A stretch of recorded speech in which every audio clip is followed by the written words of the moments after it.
Buenas tardes a todos y a todas, bienvenidos a esta tercera mesa del encuentro Serpis en Sur sobre Derecho Internacional.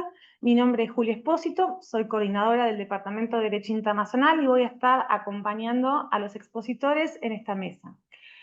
En esta tarde nos acompañan tres ponentes que van a abordar, en primer lugar, Julio Francisco Villarreal va a abordar un tema que es clásico, que es la relación entre el derecho interno y el derecho internacional a partir del análisis de una sentencia de la Corte Internacional de Justicia. Luego, Noelí Scarpelli nos va a llevar a cuestionar la forma republicana de gobierno a partir de la elección del Poder Judicial, o sea, a partir de dos casos de análisis en Bolivia y en México. Y por último, Celina Manso nos va a hacer un abordaje de un tema muy puntual de la Agenda 2030. Les voy a pedir a los expositores que van a tener 15 minutos para exponer y que después de cada intervención podamos conversar o discutir o preguntarle a cada uno de los participantes. Si estamos de acuerdo, vamos a comenzar con el orden de exposición propuesto por los organizadores del encuentro y va a tomar la palabra Julio Francisco Villarreal de la Universidad Continental de Perú. Julio, Francisco, Muchas bienvenido, te cedo gracias, la palabra. muy amable Julia, muchas gracias. Sí, es completamente cierto que es un tema discutido. Sin embargo, pretendo darle un análisis tributario a consideraciones de la epistemología jurídica. De hecho, naturalmente que es una mera pretensión de originalidad, muy probablemente no logre conciliar esa pretensión con los resultados, pero en todo caso intentaré analizar el caso Avena desde un fundamento tributario de la epistemología jurídica contestataria justamente a las doctrinas del derecho internacional público clásico. En ese sentido, voy a empezar explicando en qué consiste o qué supuso este proceso en relación justamente a la relación entre la judicatura local, un sistema mitad monista, mitad dualista como el de Estados Unidos, y las propias implicancias en términos de derechos humanos de esta sentencia o el desconocimiento del efecto directo de la misma por parte de los tribunales locales, para luego explicar justamente o intentar dar cuenta de cómo el carácter contraintuitivo de la decisión de los tribunales locales por parte de Estados Unidos, en términos justamente de ser contrarios a las disposiciones de la Corte Internacional de Justicia, de todos modos puede ser, si bien contraintuitivo, lógicamente consistente. ¿Sí? No hay una inconsistencia, y esto es lo que voy a tratar de probar con la epistemología jurídica. La hay, pero no la hay, en el fondo, depende de la perspectiva que se tome, pero lo que voy a intentar justamente es dar cuenta de una perspectiva desde la epistemología jurídica relativa a cómo conciliar los alcances de una sentencia, la sentencia de los tribunales locales de Estados Unidos respecto a la sentencia de la Corte Internacional de Justicia, podría resultar contraintuitiva. Dicho esto, explico el caso brevemente. El caso Avena supuso por parte de la Corte Internacional de Justicia una manda, en términos de una disposición de no innovar, una disposición cautelar, de no ejecutar justamente a Avena y otros nacionales mexicanos, decenas de nacionales mexicanos, en virtud de que los mentados no habían podido acceder al uso justamente de la notificación consular.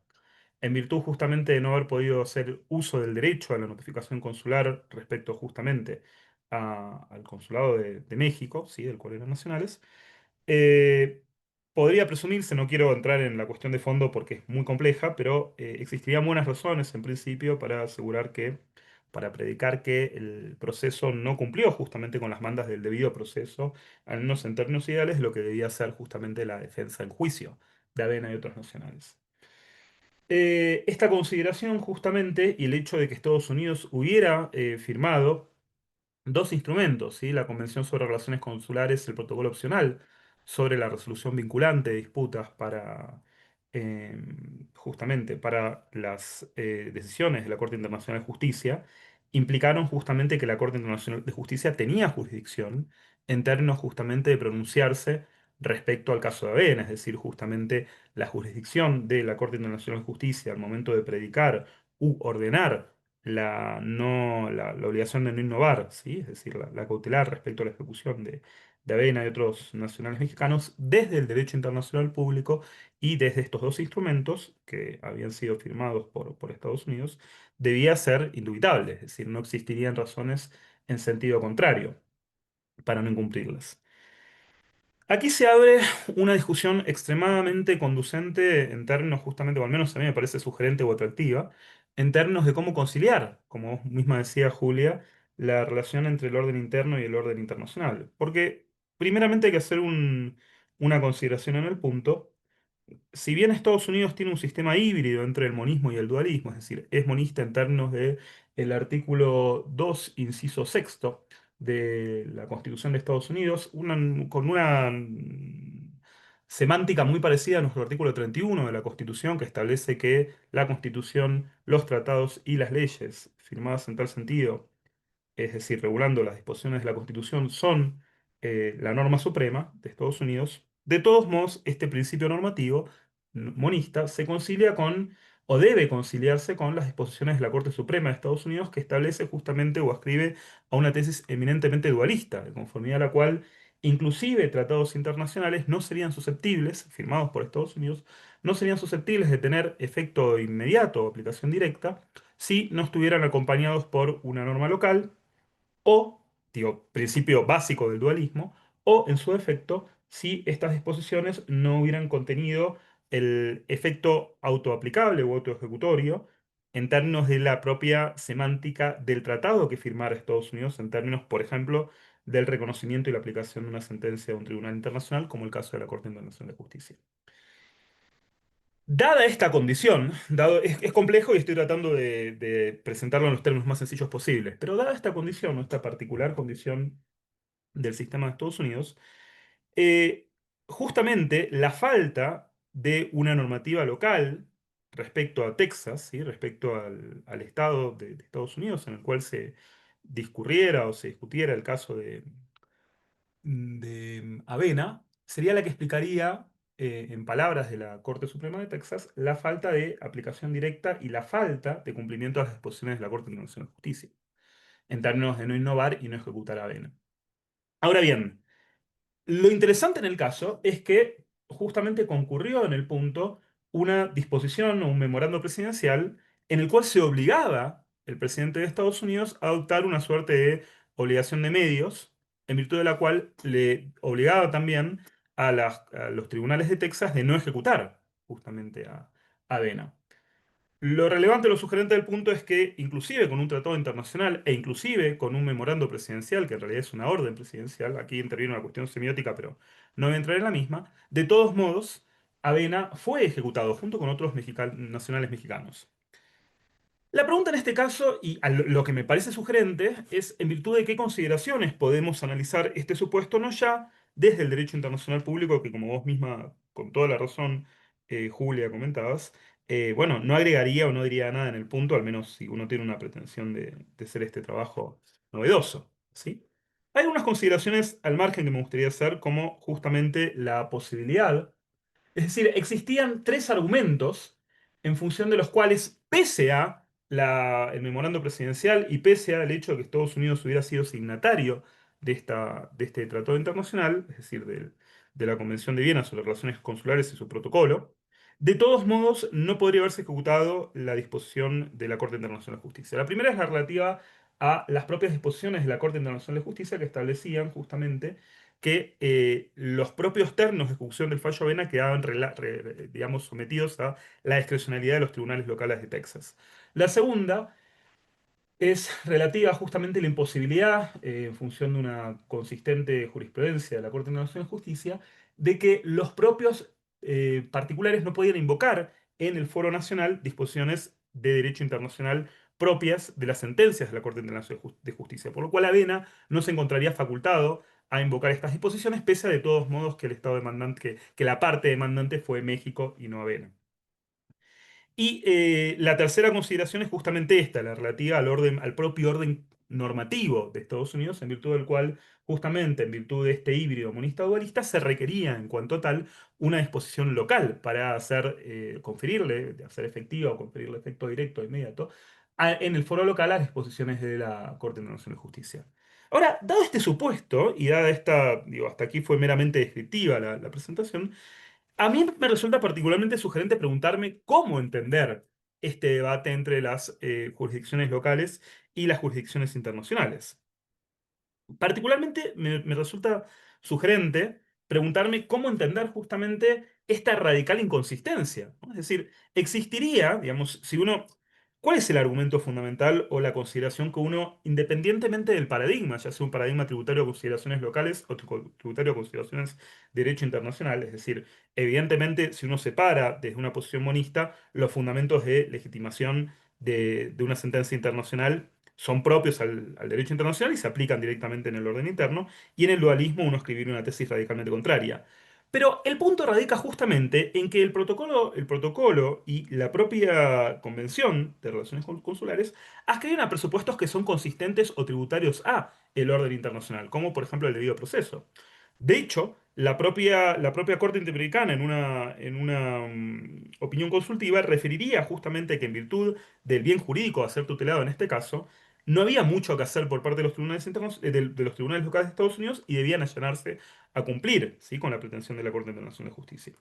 Ahora, lo interesante y lo relevante del caso es que pese a todas estas consistencias o todas estas comunidades de derechos, de todos modos, los tribunales de Texas, los tribunales locales, sentenciaron y le dieron ejecución a la sentencia de Avena, ¿no? Entonces, la pregunta es qué poderosa razón explicaría esta radical inconsistencia, sobre todo teniendo en cuenta este último punto, es decir, que pareciera existir una comunidad de intereses entre tutelar las disposiciones o tributarias a la protección del protocolo y de la Convención de Viena sobre relaciones consulares, es decir, relativas a la ejecución de la sentencia de la Corte Internacional de Justicia, y los propios bienes tutelados por la jurisdicción local, como por ejemplo la garantía del debido proceso.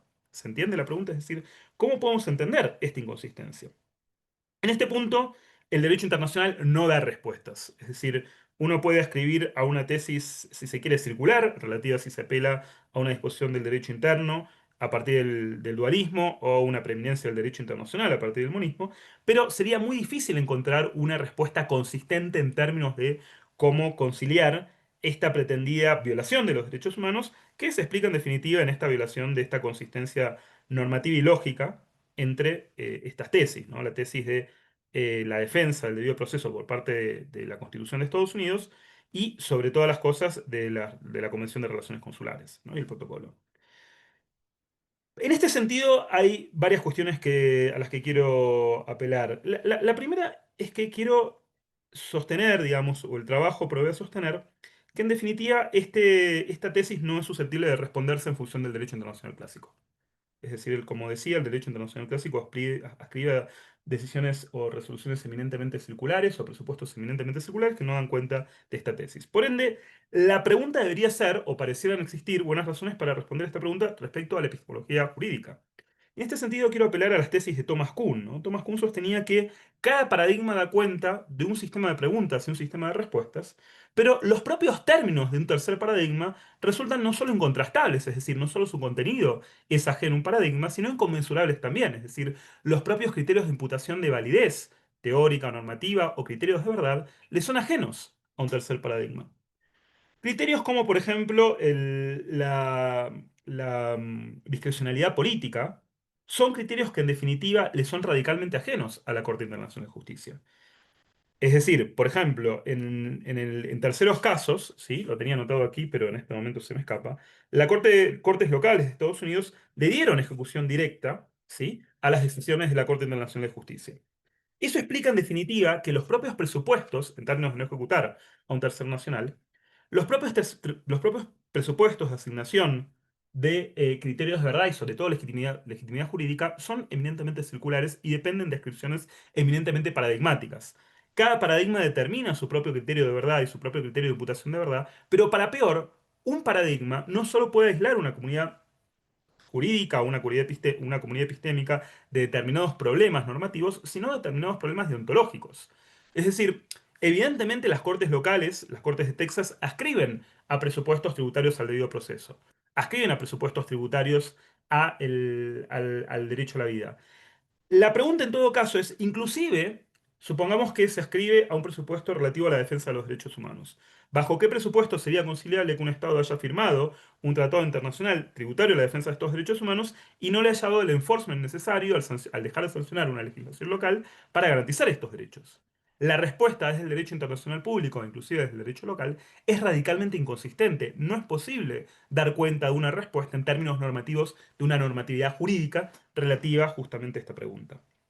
Entonces, en este sentido, la única vía de resolución de una respuesta lógica, consistentemente lógica en términos de este caso, sería desde la epistemología jurídica. La primera consideración que habría que hacer en este supuesto es relativa al hecho de que, de nuevo, un paradigma local ascribe a consideraciones eminentemente políticas. Es decir, por ejemplo, en el caso, en el caso Byrd, por ejemplo, se apeló y se discutieron justamente los alcances de las decisiones políticas por parte de los tribunales locales. E inclusive si se escribieran a consideraciones locales respecto a la prudencia política, también estas consideraciones deberían ser tributarias a la defensa de derechos inalienables, como por ejemplo la debida defensa del debido proceso. Por lo cual, la pregunta en todo caso es cuáles son los contenidos de imputación de verdad paradigmáticos para la justicia local de Estados Unidos. Es decir, criterios relativos a la soberanía normativa o a la jurisdicción local, o si se quiere una visión radicalmente conservadora en términos de los compromisos de derecho internacional, repito, inclusive pese a haber estado a Estados Unidos firmado el protocolo de la convención, serían tributarios a este paradigma. Creo, en ese sentido, justamente que los alcances de todo paradigma pueden limitar ascripciones normativas desde el derecho internacional y ser tributarias a ascripciones normativas desde el derecho local. El problema justamente radica en el caso de que no sería consistente, inclusive desde un paradigma de derecho internacional público, promover la defensa de la Convención del Protocolo y al mismo tiempo no darle ejecución a las decisiones de la Corte Internacional de Justicia. Y en este caso, necesariamente la respuesta no es susceptible de ser respondida o ser suplida por un paradigma inclusive local, sino que apela a consideraciones eminentemente políticas. Y el problema radica justamente en que con las consideraciones políticas, estas son radicalmente incontrastables, ¿sí? Es decir, si uno apela a un paradigma tributario a consideraciones eminentemente políticas, no existe posibilidad de contrastarlas con criterios éticos, deontológicos, o inclusive normativos, tributarios al derecho internacional público y al derecho internacional de los derechos humanos, inclusive si estos son recogidos por el derecho local. Por lo cual, la pregunta, si se quiere preservar un mínimo margen de imputación de un criterio lógico, en todo caso podría condenarse también esta decisión o objetarse esta decisión, radica en que el paradigma político, tal y como decía Pierre Bourdieu, ¿no? Pierre Bourdieu sostenía que existe una correspondencia entre las estructuras lógicas y las estructuras objetivas y las estructuras hermenéuticas, ¿sí? Es decir, si un tribunal decide apelar a criterios eminentemente políticos, ¿sí? En virtud de criterios relativos a la falta de concesión de esta medida de no innovar, ningún paradigma desde el derecho internacional público podría dar respuesta a estos alcances, ¿sí? Por lo cual, lo que yo sostengo, y con esto termino, es que uno debería justamente estudiar los alcances de una decisión normativa de derecho internacional público desde una posición eminentemente paradigmática. Es decir, no necesariamente el hecho de que un Estado, inclusive si ese Estado es monista, haya firmado un tratado internacional, haya firmado un protocolo, inclusive haya sancionado un memorando presidencial dando una orden a un juez local, ese juez local, en virtud justamente de ese paradigma, debe asumir ese paradigma como propio vinculante. ¿Por qué? Bueno, justamente porque los paradigmas son autosuficientes y porque los propios criterios de imputación de verdad de un paradigma son circulares. Y ese juez, al margen de la división de poderes, al margen de la distribución, ¿sí? de un sistema federal también de Estados Unidos en términos de la judicatura local, ascribe a presupuestos de legitimación radicalmente inconsistentes con un presupuesto, o susceptibles de ser radicalmente inconsistentes con un presupuesto de derecho internacional público. Muchas gracias, Julia. Bien, muchas gracias, Francisco. Bueno, la propuesta era hacerle preguntas a Francisco sobre su exposición en este momento. No sé si hay alguien de los presentes que esté interesado en levantar la mano y abrir el micrófono. Yo no estoy viendo todo porque cambié el modo de pantalla. No, bueno, a mí me gustaría en principio preguntarte, Francisco, la motivación de retomar una sentencia que tiene ya 21 años, ¿sí? ¿Qué es lo que te llevó a proponerte esta reflexión sobre una sentencia que ya tiene, bueno, unos cuantos años, y hay otras sentencias en las cuales la Corte vinculada al mismo tratado resolvió de manera similar, y las actitudes de las cortes locales fueron distintas. Entonces, me gustaría saber eso, si está siguiendo una línea de investigación en particular. Totalmente. No, justamente el caso de Medellín o el caso Bert, por ejemplo, son gráficos en términos de, para el primero, digamos, comulgó con los alcances de Avena y para el segundo se respetaron mucho más los presupuestos del debido proceso.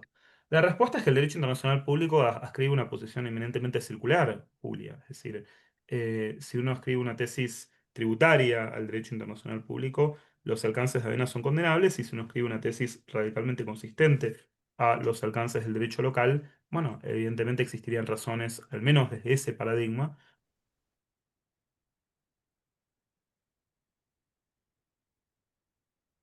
Sí, perdón. ¿A mí sola o se paralizó para todos? Sí. A todos. Ah, Sí. incluso, ¿está Francisco? Sí, estando en la Sí, sala. ¿Francisco? perdón, Se cortó.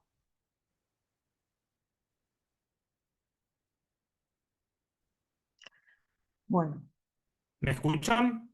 ahí te escuchamos. No te estamos viendo, pero te escuchamos.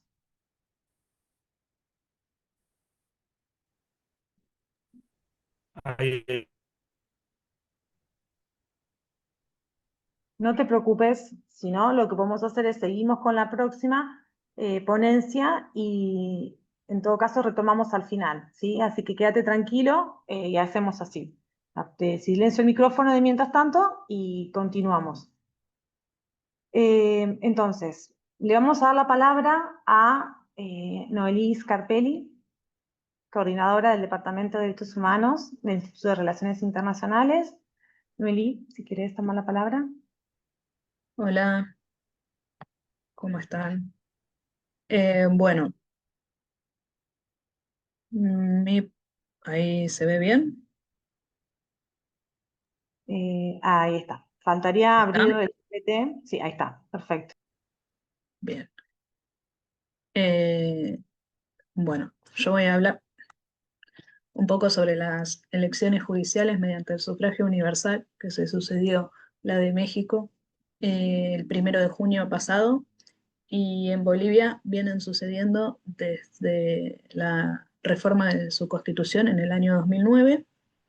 Hubo dos procesos electorales en este sentido. Y el último, voy a tomar los dos primeros, el del 2011 y el del 2017. El del 2023, que se sucedió entre 2023 y 2024, no lo voy a tomar para analizarlo particularmente, solo voy a tomar el motivo eh, lo que originó los diversos bloqueos e impedimentos para que se lleve a cabo correctamente. Primero, eh, hablar un poco de la democracia, de los sistemas democráticos, las características respecto de la soberanía popular, la legalidad, participación ciudadana, igualdad política, el Estado de Derecho, separación de poderes, rendición de cuentas, pluralismo político, respeto a los derechos humanos. Son todos principios que caracterizan a la democracia y la separación de poderes en este sentido es fundamental para garantizar estos principios. A ver, ahí va. El sufragio universal es principal para elegir al Poder Ejecutivo y el Poder Legislativo. El Poder Judicial tiene la responsabilidad de aplicar la ley en esta cuestión de manera imparcial y cuidar los derechos humanos de los justiciables. Eh, es este trabajo de aplicar la ley de manera imparcial, eh, de manera independiente, lo que hace que deba ser, valga la redundancia, independiente a las presiones políticas o económicas o a cualquier tipo de presión exterior. ¿Qué pasa cuando el Poder Judicial se somete, sus integrantes son elegidos por el voto popular, empieza a caer bajo estas presiones políticas o económicas o el lobby que sea que haya usado para llegar a ocupar ese lugar. O sea, para que el electorado lo conozca y lo vote en el momento del proceso electoral. El poder ejecutivo es el liderazgo del pueblo, lo elige la mayoría. El poder legislativo en las cámaras del Congreso, en el caso de Bolivia, la Asamblea Legislativa Plurinacional, representa la pluralidad de voces de la población mediante los partidos políticos que están representados.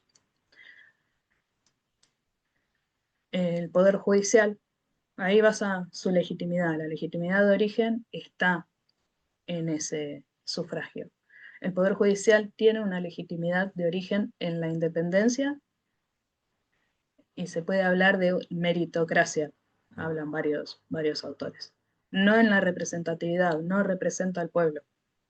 Es la persona encargada de impartir justicia, con imparcialidad e independencia, de los órganos que sí son elegidos por el pueblo. El Poder Judicial obtiene su legitimidad democrática no a través de la elección directa de sus miembros, sino mediante el desempeño de su función como garante de justicia, de la igualdad, del imperio de la ley y de los derechos fundamentales. El Poder Judicial actúa como contrapeso ante posibles excesos o errores del sistema representativo. Antes de pasar a los casos en particular, sí quiero hablar unos minutos de cómo se ha expresado la Corte Interamericana de Derechos Humanos respecto a esta situación. Si bien no lo trató de manera directa, sí lo ha mencionado en diferentes casos. Ahí menciono Reverón Trujillo versus Venezuela, a Pitts Barbera y otros versus Venezuela, y López Lone y otros versus Honduras. La Corte entiende que el principio de independencia judicial implica que los jueces deben estar protegidos de influencias indebidas, sean políticas o de otra índole. La Corte destacó que cualquier sistema de selección de jueces debe garantizar la imparcialidad y la independencia de los jueces, asegurando que no estén sujetos a presiones políticas ni económicas, enfatizando las virtudes de la carrera judicial y el concurso de méritos como mecanismos que garantizan no solo la calidad del servicio público judicial a través de la garantía de la inamovibilidad, sino la independencia del servicio mismo. Esta cuestión de la garantía de la inamovilidad juega un papel importante, por ejemplo, en el caso de Bolivia, porque son elegidos para un periodo de 6 años y tienen prohibida la reelección inmediata. Pero bueno, y la parte de las presiones políticas y económicas, después las vamos a ver de manera particular. La vinculación con los derechos humanos en la administración de justicia, la independencia y la imparcialidad del tribunal. Los jueces deben actuar de manera objetiva, sin perjuicios ni influencias indebidas externas. Perdón, estoy buscando los artículos, acá están. De tipo político, económico o personal. Tribunal imparcial garantiza que las decisiones judiciales se tomen basadas únicamente en los hechos y en la ley, protegiendo los derechos de las partes implicadas. La independencia es el medio por el que se garantiza esa imparcialidad.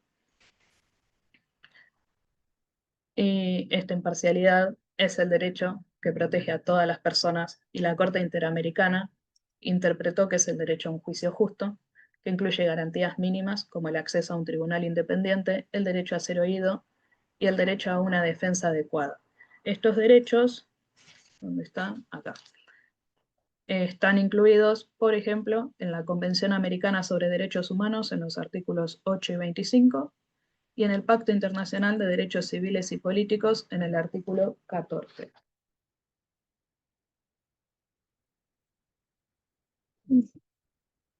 yendo a los casos en particular, como dije, Bolivia reformó su constitución en el año 2009.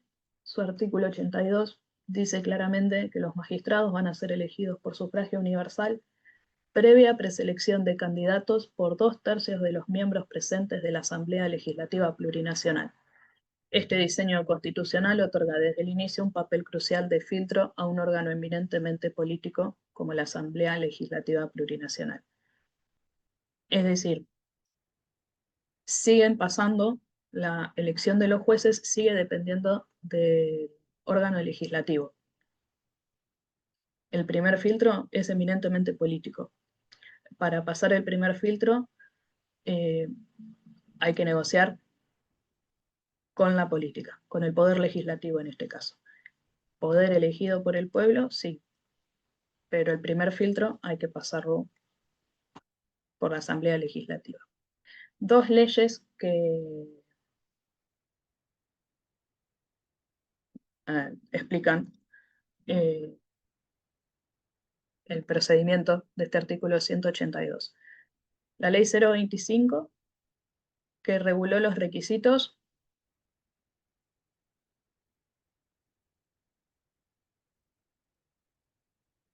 nacionalidad, edad, que tengan el título de abogado, no tener condenas ni haber sido destituido, hablar 2 idiomas oficiales, entre otros. También establece cuotas, la mitad tienen que ser mujeres y sí o sí se debe garantizar la presencia indígena. Y como dije antes, se eligen por un periodo de 6 años sin posibilidad de reelección inmediata. ¿Qué pasa también? Son elegidos, terminan el periodo de 6 años y está bien, no pueden ser reelegidos inmediatamente, pero sí, y acá es donde entra también parte de la negociación política que se hace antes con la Asamblea Legislativa Plurinacional, dejás el rol de juez y pasás a ser candidato para integrar la Asamblea Legislativa Plurinacional, candidato para el Poder Legislativo. Y la Ley 026, que otorga al órgano electoral plurinacional la responsabilidad de organizar el proceso electoral y difundir los méritos de los candidatos preseleccionados, prohibiendo estrictamente cualquier tipo de campaña electoral por parte de los candidatos o terceros, bajo sanción de inhabilitación. Es decir, los candidatos no pueden hacer campaña electoral una vez que fueron... No pueden hacer campaña electoral. Lo único que pueden hacer es, en la primera etapa, negociar en la Asamblea Legislativa Plurinacional con los políticos. Pero después ellos no se pueden dirigir a la comunidad antes de que sean las elecciones. El argumento a favor, a ver, lo que buscó Bolivia fue relacionar el poder judicial con la cuestión de la soberanía popular. El poder reside en el pueblo y por eso lo considera legítimo,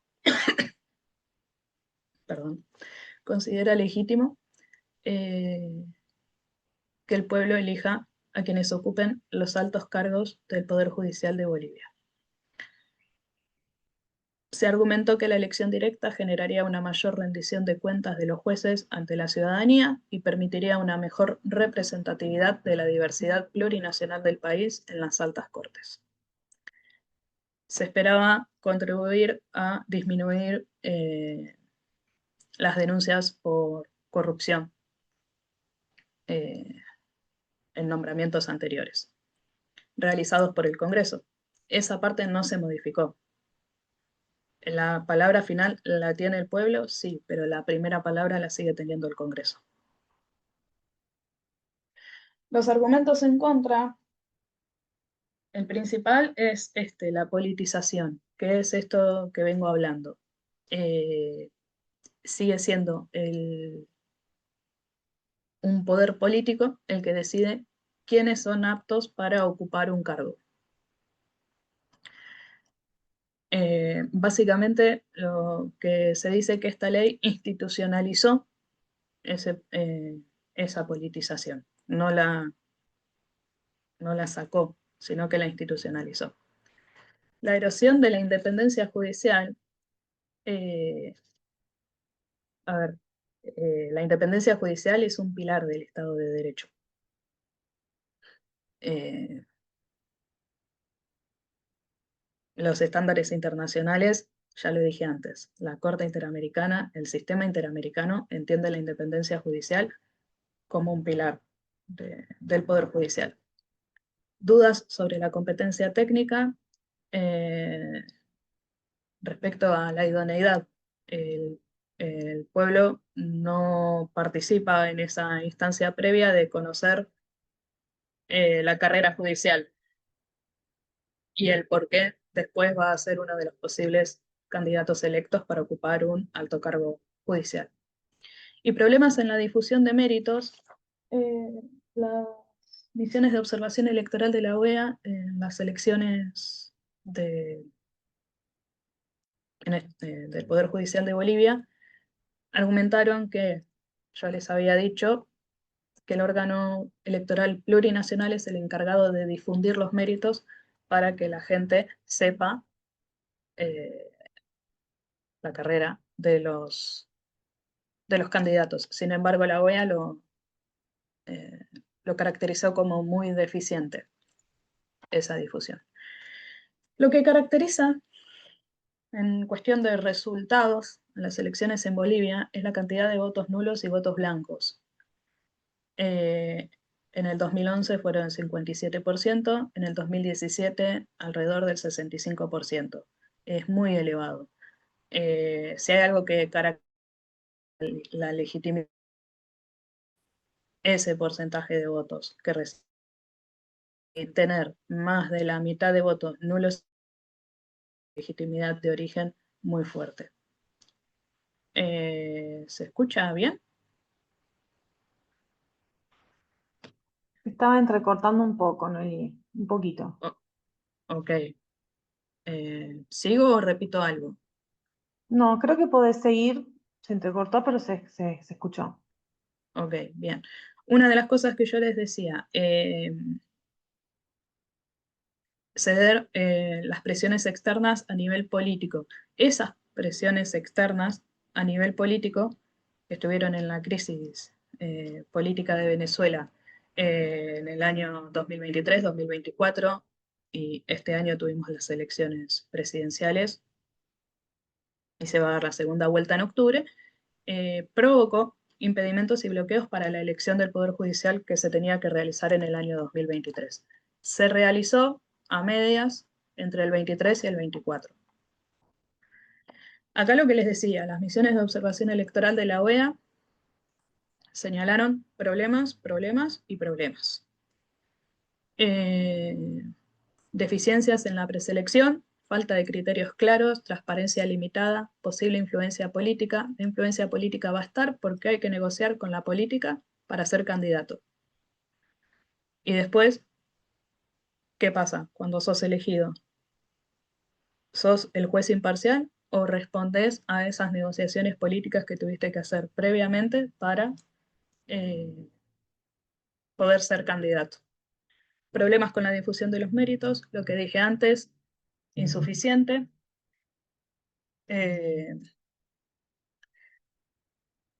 Retrasos a la hora de los cómputos, necesidad de garantizar la independencia judicial y el cumplimiento de estándares interamericanos en el proceso, cosa que no sucede, y informes de la sociedad civil ya lo tildan de un proceso fracasado el tema de la elección del Poder Judicial mediante sufragio universal.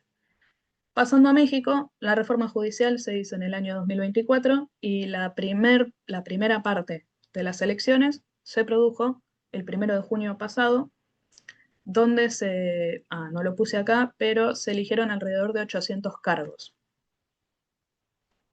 Participó el 13% de las personas habilitadas a votar, muy poca participación, mismo sucede en las elecciones de Bolivia, muy poca participación.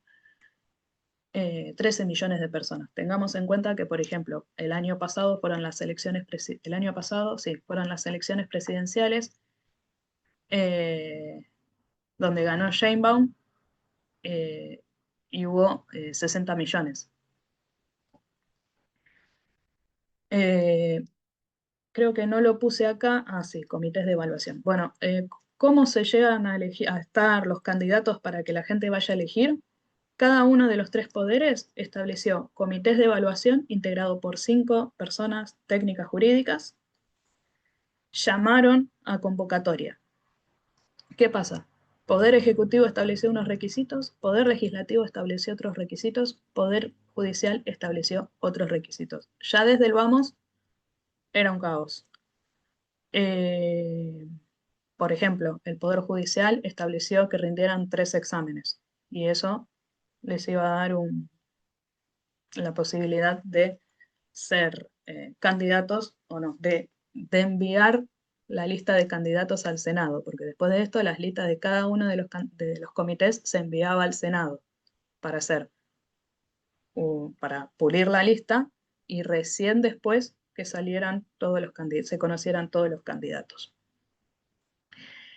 Es decir, nuevamente siguen siendo, si bien acá participaba un comité, era del Poder Judicial, los otros 2 eran de los poderes políticos, el Ejecutivo y el Legislativo. Es decir, otra vez siguen estando en el proceso los poderes políticos.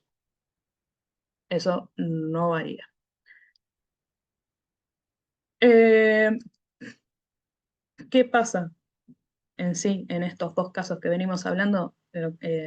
Lo que se dice acá, y hoy no me acuerdo quién lo mencionó en la primera mesa. Una reforma que amplía formalmente el sufragio, pero lo vacía de contenido al no asegurar condiciones equitativas. No existen las circunstancias para que una persona que tenga la oportunidad de votar lo haga de manera informada, que era uno de los problemas que tuvo las elecciones en México. En México sí podía haber campaña electoral, sí podían hacer campaña los candidatos, restringida en el tipo de cosas que podían prometer. A ver, no podía prometer una relación más cercana con las partes o asegurar una sentencia en 2 meses. Ese tipo de cosas no. Pero sí, por ejemplo, decir qué delitos sí o sí se iban a perseguir. Obviamente por fuera de esto estaba lo que es todo el narcotráfico. Y ya para ir cerrando, las conclusiones, no sé, no vi a qué hora arranqué, pero bueno, lo hago de manera rápida. Eh, la función de la judicatura es equilibrar el poder político, evitando abuso de las mayorías y resguardando los derechos de las minorías. Es esto que hablamos del sistema de pesos y contrapesos. La imparcialidad es fundamental en la resolución de conflictos. Y si hay presiones políticas principalmente, la imparcialidad está un poco disminuida. La idea de la elección popular de los jueces, de acuerdo con la doctrina del sistema interamericano, podría poner en riesgo la imparcialidad de las resoluciones. Si los jueces son elegidos mediante procesos electorales, pueden verse sometidos a presiones de ganar el favor de la ciudadanía o de actores políticos que financien sus campañas. Esto es lo que hablábamos también. En ambos casos hay una baja participación y un elevado porcentaje de votos nulos y votos blancos. La legitimidad de origen no existe. Y esto se puede entender como un rechazo de la gente a este sistema. La no participación y votos nulos blancos es un rechazo. Tengamos en cuenta que son muchos cargos los que se renuevan. Bueno, en el caso de Bolivia, lo que dijimos, el órgano preseleccionador es la asamblea, es la negociación política para ser candidato. Y en el contexto mexicano, también lo que mencioné hacia el pasar, hay una creciente infiltración del crimen organizado en las estructuras estatales. Esta forma de selección judicial se torna peligrosa, La intervención de intereses financieros en las campañas convierte a los jueces en dependientes de sus patrocinadores, lo cual amenaza la integridad del sistema judicial. Y esto sí, esto es lo último, y lo voy a leer y termino. La legitimidad judicial reside en proteger la Constitución, garantizar los derechos humanos y actuar como contrapeso frente a posibles abusos de otros poderes. La premisa de que la democracia se reduce al voto popular desconoce la complejidad de un sistema de pesos y contrapesos donde la independencia judicial es un antídoto contra la tiranía de las mayorías. Si el Poder Judicial actuara conforme a su electorado o intereses partidarios, abandonaría su rol de contrapeso autónomo en el sistema republicano, siendo una extensión del Poder Ejecutivo y Legislativo.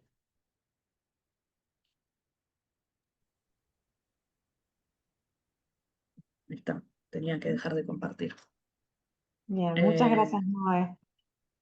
gracias. Sí, sé además que estás enferma, así que es difícil. Te agradecemos tu intervención. Bien, entonces, abrimos un espacio para preguntas para Noelí, de los que están presentes, que quieran habilitar el micrófono y tomar la palabra. Yo tenía una duda, Julia, perdóname. Sí, Julia, primero pedirte disculpas, se me cayó el internet, si querés al final respondo tu pregunta. vale. Pido disculpas.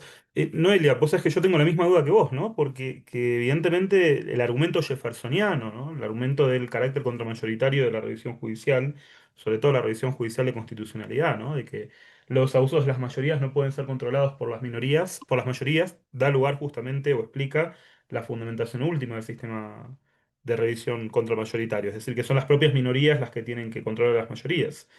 Pero en realidad uno incurre en una petición de principios, porque si el argumento en definitiva es consecuencialista y se busca la imparcialidad, ni las mayorías ni las minorías garantizan esta imparcialidad.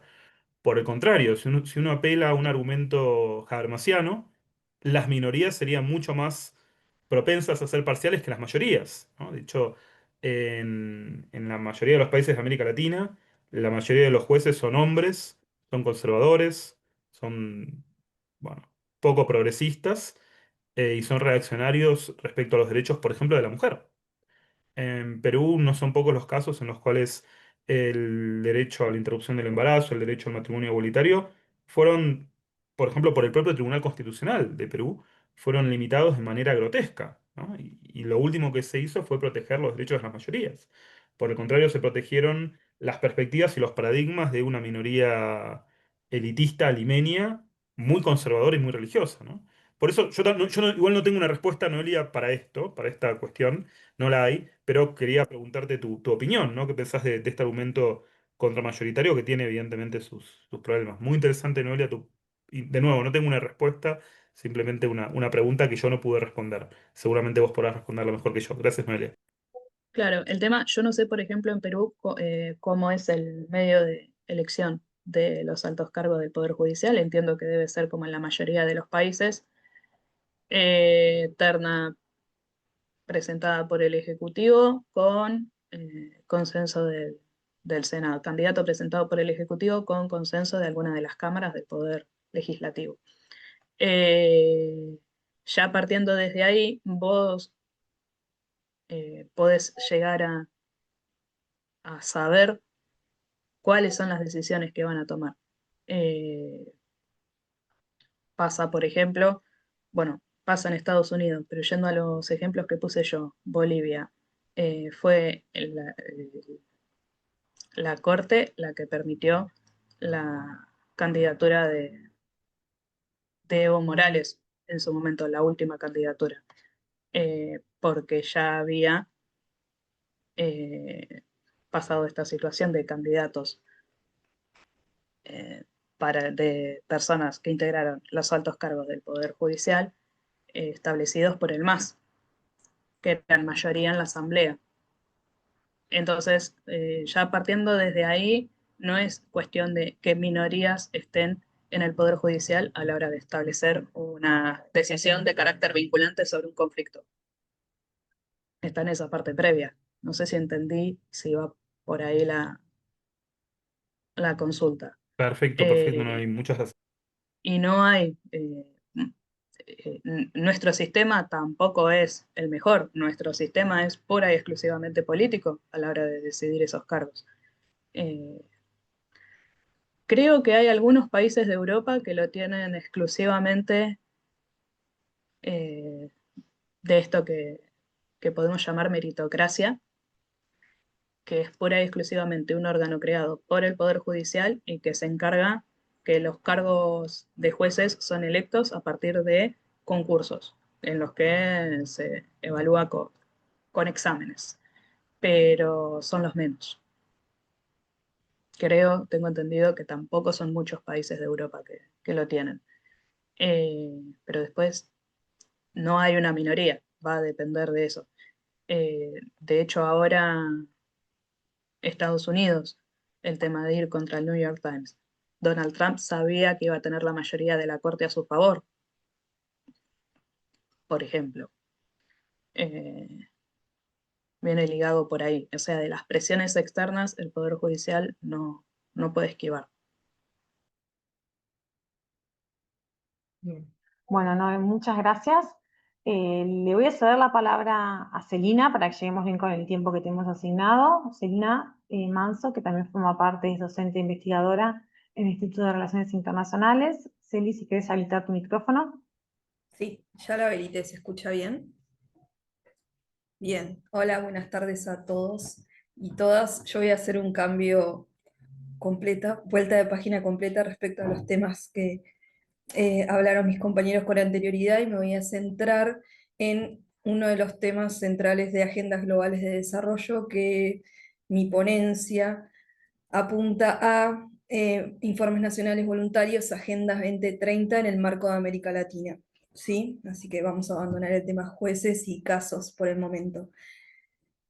No sé qué tanto conocimiento o no tienen de Agenda 2030, pero voy a ir explicándolo a lo largo de mi intervención y la idea es que nos centremos en ver qué tanto estos informes nacionales voluntarios que presentan los estados sirven o no para ver la aplicación de la misma o no y centrándonos en la región. Vamos a partir de considerar que nos encontramos hoy en un momento decisivo para la cooperación internacional y el futuro del desarrollo sostenible.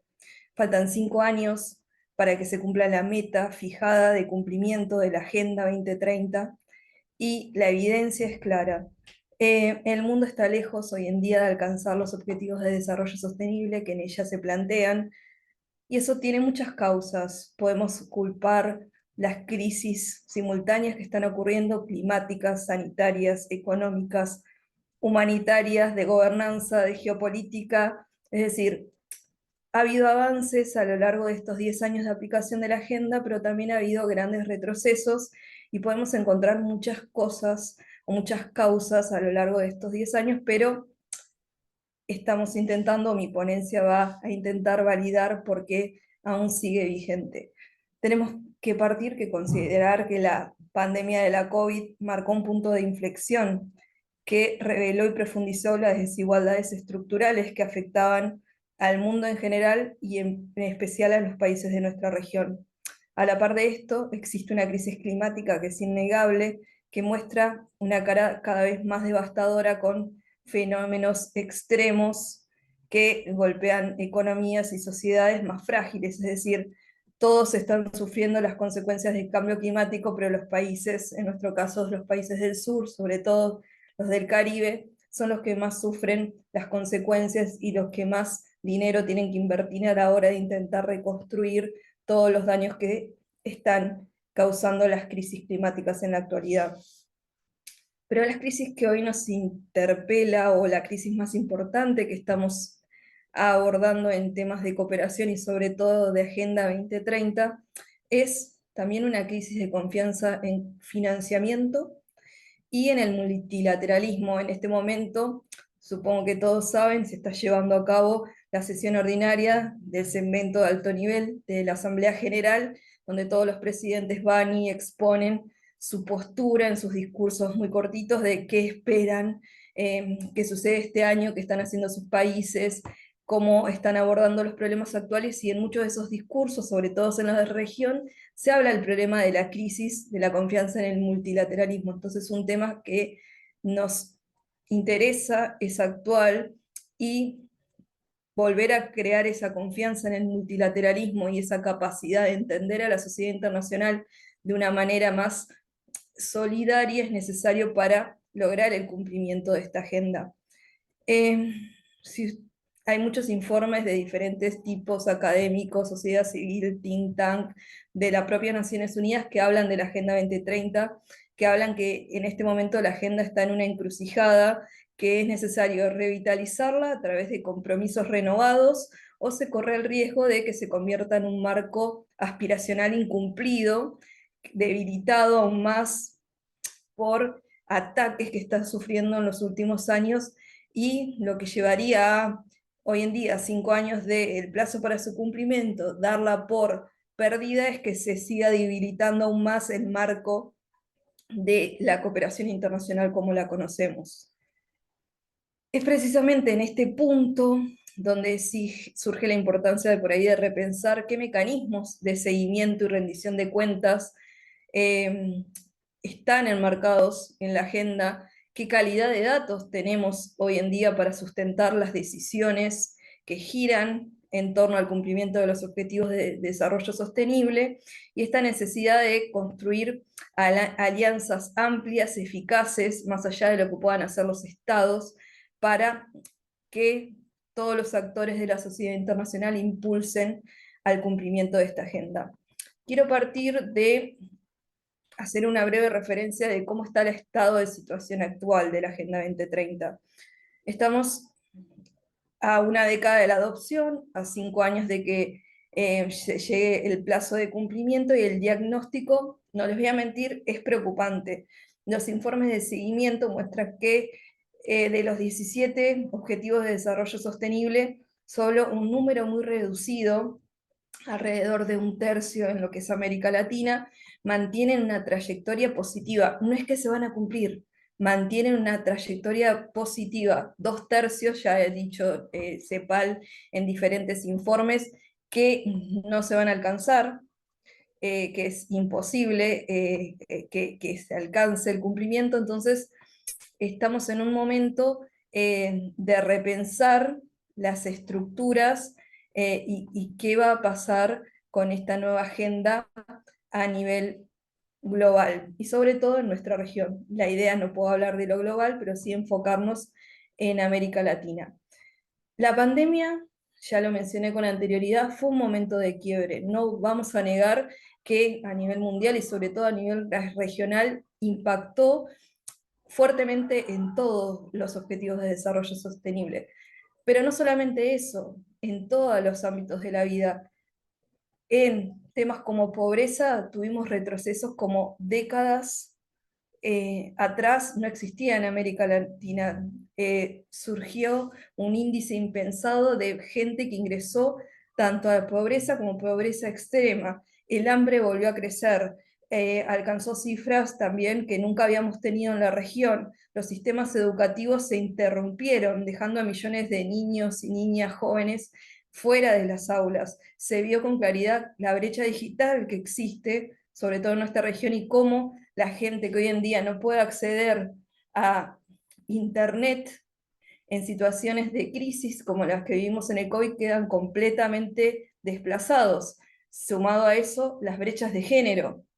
Podemos ver claramente que se ampliaron las brechas de género, y cómo luego en estudios posteriores a la pandemia, cómo las mujeres quedaron rezagadas de esa condición de cuidado del hogar y fueron desplazadas de empleos, de sistemas educativos y demás. Esto lo tenemos que sumar a la ya también mencionada crisis climática. Ya no es un riesgo futuro que podemos sufrir crisis climáticas con mayor intensidad, sino es una realidad presente. Toda la región vive sequías prolongadas, incendios, inundaciones, huracanes, golpean cada vez con más fuerza y con más intensidad y en menor lapsos de tiempo. Antes quizás el Caribe vivía un huracán categoría 5 una vez por año, y tiene 5 por año. Entonces, la degradación ambiental avanza a un ritmo que pone en duda la sostenibilidad de los sistemas de vida y de producción como los conocemos hoy en día.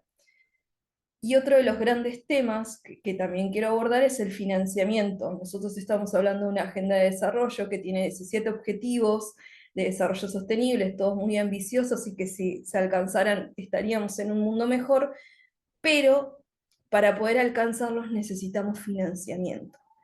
Y el financiamiento es uno de los grandes problemas que tiene la cooperación internacional hoy en día. Ni siquiera la Agenda 2030, la cooperación internacional como tal, sigue existiendo la cooperación tradicional de ayuda oficial al desarrollo, que mantiene sus niveles medianamente estables, pero insuficientes, y muchas veces la cooperación que realicen los países termina siendo condicionada, entonces no cumple con los objetivos y la efectividad que debería tener hoy en día la cooperación y el financiamiento.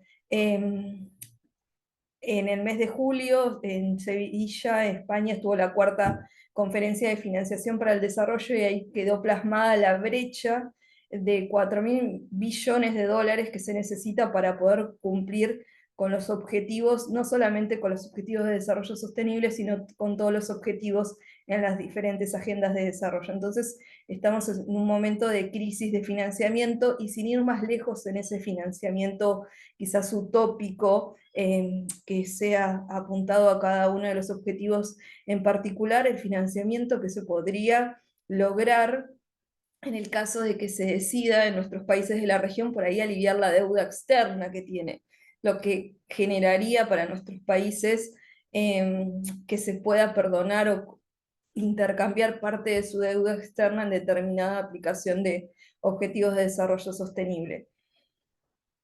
Otro de los problemas que también mencioné y que quiero resaltar es la gobernanza internacional.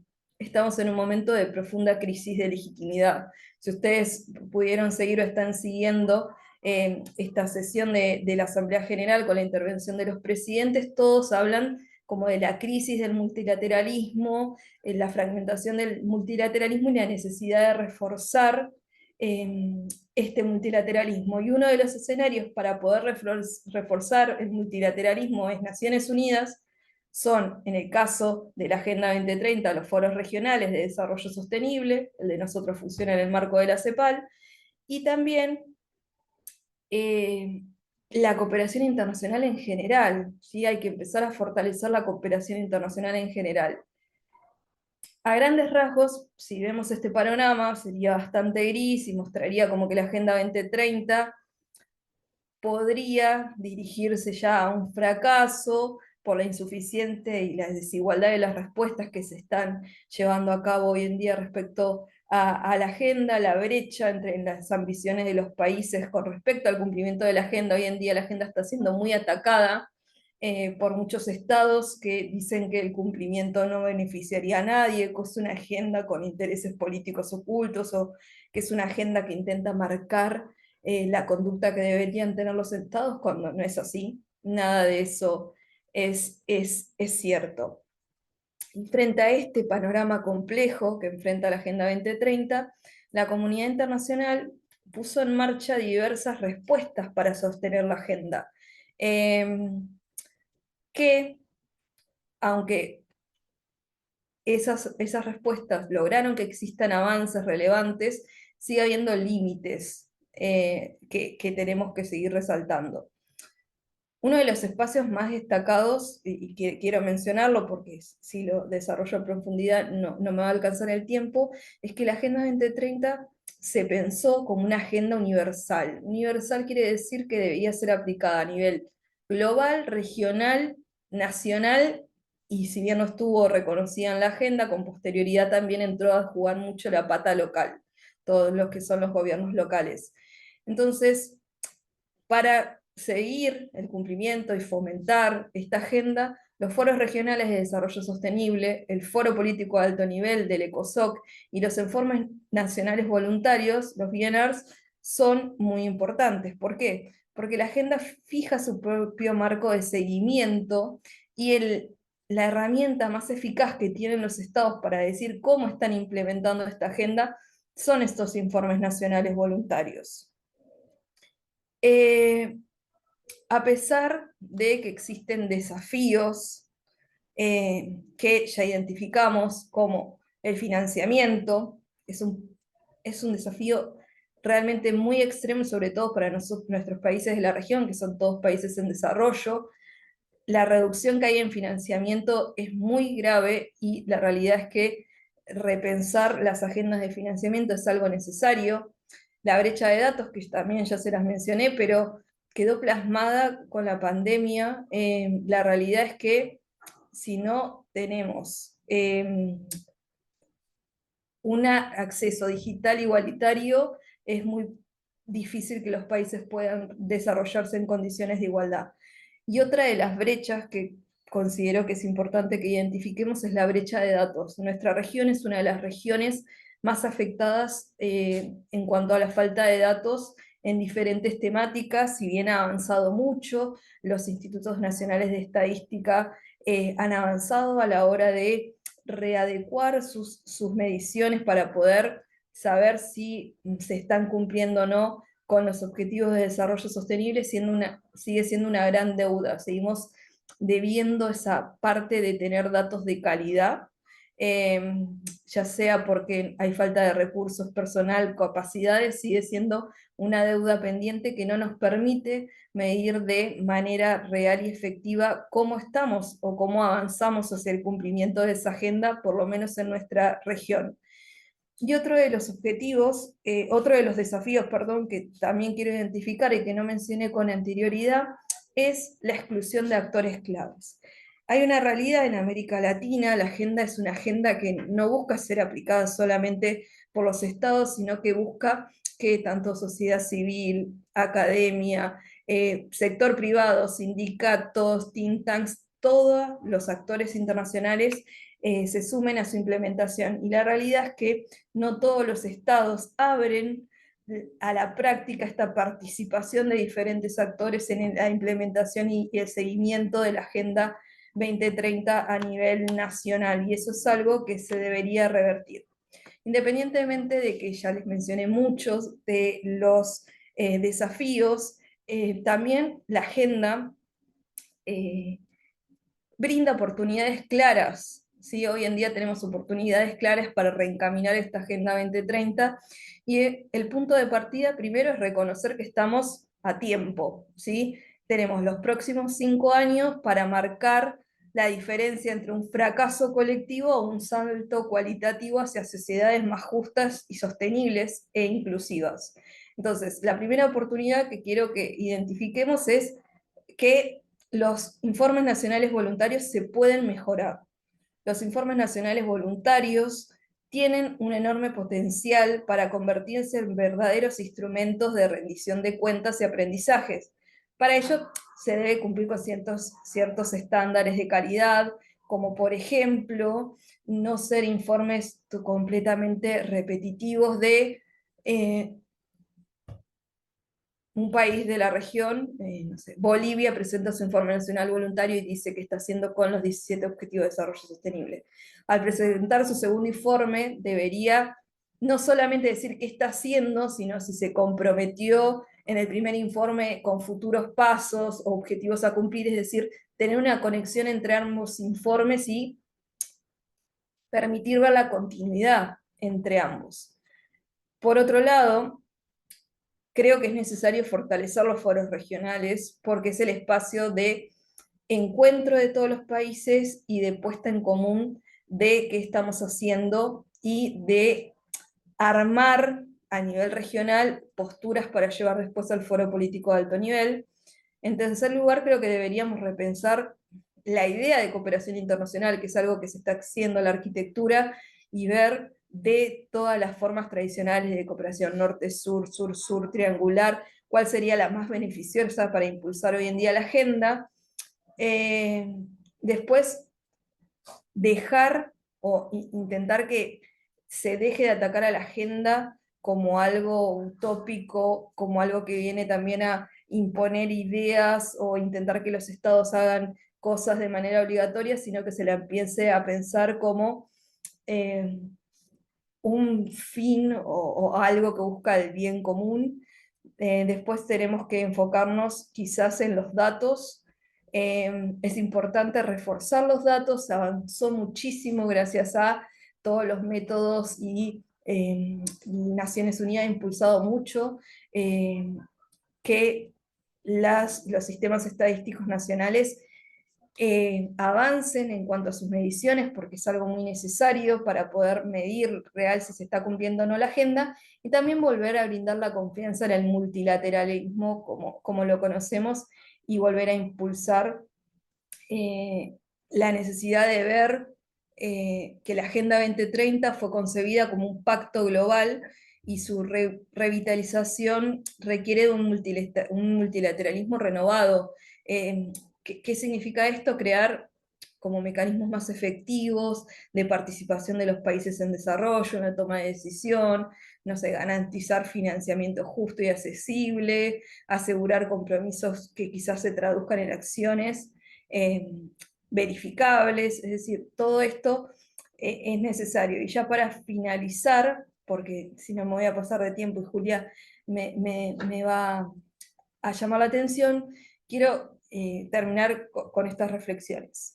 La Agenda 2030 sigue siendo la brújula más ambiciosa y legítima que tenemos hoy en día para orientar el desarrollo sostenible en el mundo. A pesar de los retrocesos y de las crisis que atravesamos, su versión integral, que vincula erradicación de la pobreza, reducción de desigualdades, la acción climática, la construcción de instituciones sólidas, conserva toda su vigencia en la actualidad. El balance que intenté hacer muestra un contraste claro. Mientras que los desafíos son enormes, también contamos con herramientas y experiencias valiosas que pueden marcar la diferencia. La calidad de los informes nacionales voluntarios, el rol de los foros regionales, la cooperación multiactor y el reconocimiento de los datos como un bien público global son vías concretas para revitalizar la agenda. No partimos de cero, existe conocimiento acumulado, existen alianzas incipientes, existe ciudadanía cada vez más consciente de la urgencia de un cambio en todas las áreas de los objetivos de desarrollo sostenible, y la realidad es que sí, es cierto, el tiempo apremia. Cada año que pasa sin acelerar la acción nos aleja más de las metas y erosiona esa confianza en el sistema multilateral. La Agenda 2030 no puede convertirse en una promesa incumplida, porque de ser así se pondría en riesgo no solo un conjunto de objetivos, sino la credibilidad misma de la cooperación internacional. Y hoy, más que nunca, necesitamos voluntad, sobre todo política, innovación y solidaridad, para revitalizar la agenda, no solo como una opción, sino como una obligación ética frente a las generaciones presentes y futuras. Y el desafío, si bien es grande, la oportunidad de actuar de manera colectiva y transformadora aún está en nuestras manos, no solamente en manos de los estados, sino en manos de todos, ya que la sociedad civil y cada uno como ciudadano puede impulsar y es parte de esta agenda. Creo que estoy medianamente bien, Julia, de tiempo. Quedo abierta para preguntas, pero veía tu cara. Está muy bien. Está muy bien de tiempo, Celina. Muchas gracias por tu exposición. Abro el espacio para si alguno de los presentes quiere hacerte una consulta, abrir el micrófono. No veo si hay alguien que abra. Si no, yo voy a hacerte una pregunta. Si vos subrayaste muy claramente la importancia de los informes nacionales voluntarios. Y quería saber si nos podías dar un ejemplo algunos ejemplos concretos en la región latinoamericana de buenas prácticas en la presentación de estos informes y que podrían servir de referencia para otros estados. Gracias, Julia. Sí, claro. Bueno, en América Latina y el Caribe solamente tenemos a Haití como único país que no presentó al día de hoy ningún informe nacional voluntario. Todos los demás 32 estados han presentado informes, algunos uno, como es el caso de Bolivia, y los otros tienen 2, 3 y hasta 4. Colombia, por ejemplo, y México ya tienen 4 informes presentados. Este año presentaron su cuarto informe. Y algunos ejemplos de buenas prácticas, por ejemplo, Colombia. Colombia fue modificando sus informes donde no solo reportan cómo va el avance, sino que hacen esas interrelaciones entre nosotros dijimos en el informe anterior que íbamos a hacer tal cosa y esto es lo que hicimos, o queríamos conseguir este objetivo de medición en tal ODS, lo logramos o no lo logramos. Esa cosa de tener una continuidad, no estamos presentando departamentos o libros estancos o capítulos por separado, sino que estamos aplicando una agenda que es viva y que va evolucionando, que se va nutriendo con el paso de los años y con las experiencias, y eso es bueno que se ha adoptado a la hora de reportar. Otro caso exitoso lo podemos ver en Costa Rica, donde de manera explícita de un informe, por ejemplo, de su segundo informe, habló de cómo aplicó una estrategia nacional de descarbonización, que dijo que lo iba a hacer en el primer informe y en el segundo la presentó. Bueno, nosotros en el primer informe dijimos que íbamos a adoptar esta estrategia, lo hicimos y estos son los resultados. Y después tenemos estados, que vamos para el otro lado también, un ejemplo a no seguir, que el caso puede ser de Uruguay, que ya lleva 4 informes también, y lo que hace son informes de más de 500 páginas cada uno, que lo que hace es la misma estructura, si ustedes miran todos los informes, donde dice, bueno, el objetivo 1, meta 1, indicador C, hicimos esto. Y así todos los años, todos los informes que presentaron, tiene la misma estructura, no relaciona, bueno, avanzó o no avanzó, solamente se queda en decir qué están haciendo en ese momento. Entonces eso demuestra que no están haciendo un seguimiento real de cómo está avanzando el país en la implementación de los ODS, sino que sacan una foto del momento, dice, así va la medición y no se dan cuenta, que uno después hace un análisis en qué indicadores tuvieron retrocesos, en qué objetivos avanzaron y todo eso que deberían hacer los propios estados, en el caso, por ejemplo, de Uruguay, no está ocurriendo. Así que eso podría ser un ejemplo tanto positivo como negativo de lo que se debe y no se debe hacer. Bien, muchas gracias, muy clara, Celina.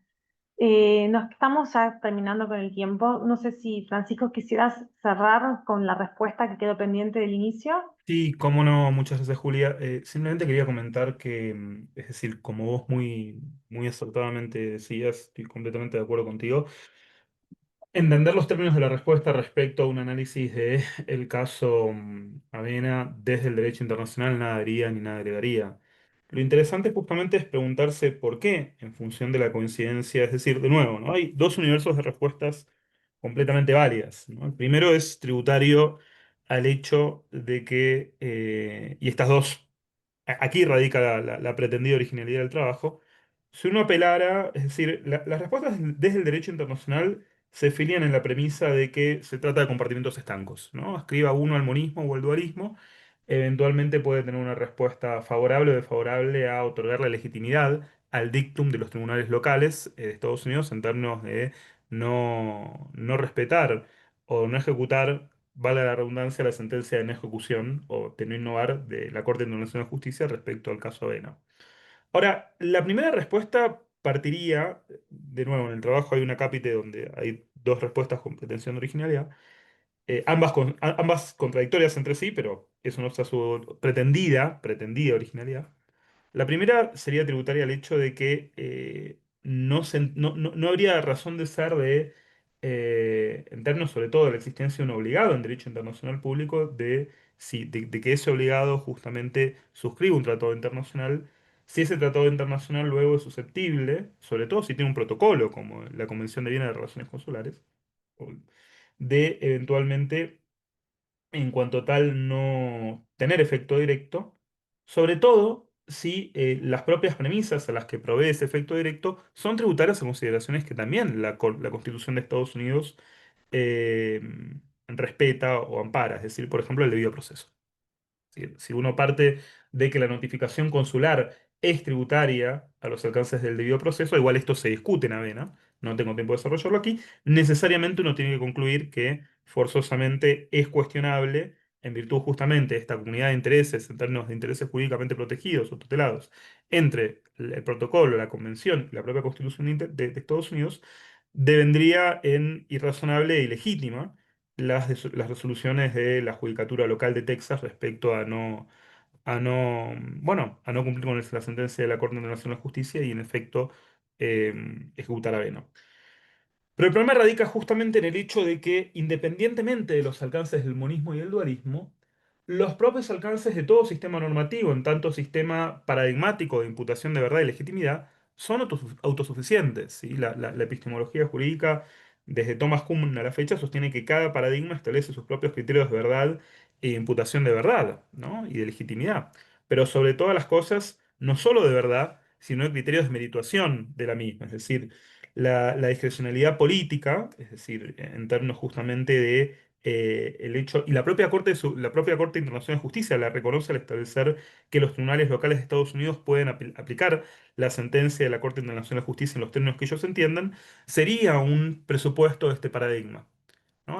Una respuesta que podría dársela en términos de darle una concesión de legitimidad a cada paradigma en función de su ascripción paradigmática, es decir, ya sea por parte de la Judicatura de Estados Unidos o el derecho internacional de los derechos humanos, se basaría de todos modos, digamos, en términos de invalidar esta posibilidad, en el hecho de que de todos modos los tribunales locales tienen que cumplir con presupuestos mínimos para garantizar este debido proceso, ¿no? Es decir, forma parte también del corpus de los mismos. El problema radica justamente es que en el hecho de que los paradigmas, y con esto termino, no solo son incontrastables, es decir, no solo su contenido se evalúa en función de el carácter de cada uno de estos paradigmas, sino que son inconmensurables. Los propios criterios de imputación de verdad dependen de sus propias estipulaciones. Por lo cual, aún así, inclusive, si uno escribiera o apelara a una posición radical en términos del carácter autosuficiente de cada paradigma normativo, en términos de paradigma de imputación de verdad, o un contenido normativo, tendría que reconocer también el hecho de que, bueno, de nuevo, con una posición radical, las propias mandas de la Corte Internacional de Justicia, cuando dan cuenta de este comité, de esta doctrina de la deferencia respecto a Estados Unidos, bueno, suponen una indeterminación radical. Y frente a eso, bueno, mucho el derecho internacional no puede hacer. Muchas gracias, Julia. Bien, muchas gracias a vos, Francisco. Les agradezco a Francisco, a Celina, a Noelí por haber participado en esta mesa y les agradezco a todos los que estuvieron presentes, escuchando. Vamos a dar cerrada porque saben ustedes bien que a continuación viene otra mesa, así que les agradezco muchísimo realmente la participación y espero encontrarlos en otra oportunidad. Muchas gracias. Muchas gracias. Buenas tardes.